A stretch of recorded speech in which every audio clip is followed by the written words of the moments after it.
Hello, and welcome back to plantcare.club, where we care about your plants. My name is Fred, and on this show, we will talk about the plants that you have, indoor, outdoor, whatever there is. We will answer your questions and do product reviews. Now, if you can't tell, I am slightly rushing because I have run into some technical difficulties today and time difficulties as I am holding a 5-month-old baby right beside me. So when he squeaks, you will know that it's not me, it's actually him. But this is the best that I could do today because we're trying to get some more content out there. Now, through the summer, the plan is to be a little bit more infrequent. And then once the fall hits, we should be able to get back to a once a week schedule. So I would say once every 2 weeks is a bit more of a reasonable timeline. Okay, so today, what is the plan? Today, I wanted to briefly talk about how plants actually get to the stores. So this might be a bit more of a boring style of topic. It's not about the plant specifically, but it's a big piece of that ecosystem. Now, the other pieces that I wanted to talk about for the rest of the summer are, let's say, pricing on plants. Like, how do we get to the price of a 10-inch hanging basket or a Majesty Palm or something like that? So we want to break some of that stuff down, and potentially other costs within a greenhouse or a nursery. How do the economics, the numbers all work on that side? So if that sounds interesting to you or it doesn't, please let me know, because that's my plan to go that route.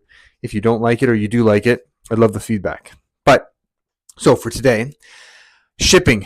Let's say you are a grower at a greenhouse and your plants are finally ready to go. It's the right timing. You are ready to ship them off. The last step is actually getting them to the store. And that can be part of the hardest step. It can actually be one of the most difficult parts because you could take 8 months, a year, 4 months to grow plants, and it can take 30 seconds to destroy them if they are put on the rack incorrectly, squished, something falls, breaks, anything can happen. So, what are the different methods? Well, number one, probably the most common way that plants are shipped are on those big metal racks that you would see in front of a store. If you go to like a Home Depot or a Lowe's, like a home improvement store, that's where you're going to see this more often. But you're going to see a lot of those big metal racks that are on wheels. Generally, you see that there.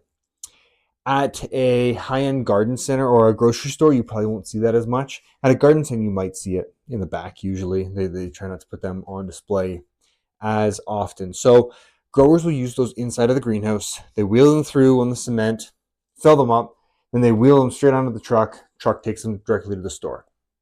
That's the most common way. Next up would be on specialized pallets. So you take a regular pallet and then you build decking on top of it. So it's similar to a cart. It's similar to one of those metal rolling racks. However, on this, it's just made out of wood. So it's kind of a wood creation there. And so you'll fit maybe 26 or 24 onto a full-size truck. And they might have 3, 4, 5 layers on them. And you fill up the layers, and then that goes straight to the store.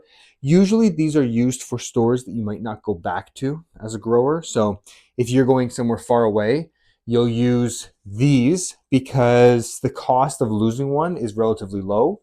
The cost of losing a metal rack is pretty high. They can be much more expensive. Okay, so let's say you're not going to ship either one of those ways. Next up, you could talk about boxes. So sometimes if you get a 10-inch pot, you might put it into boxes. Now, this would be more useful for a store if it's going to a distribution center.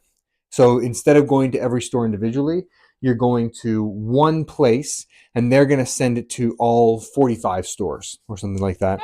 And at that point, you might use boxes because the boxes will allow you to put a smaller pack size. So instead of having to send 50 or 100 to a store, you could send 4, 5, 6, 10, something like that. That's what you can fit inside of a box.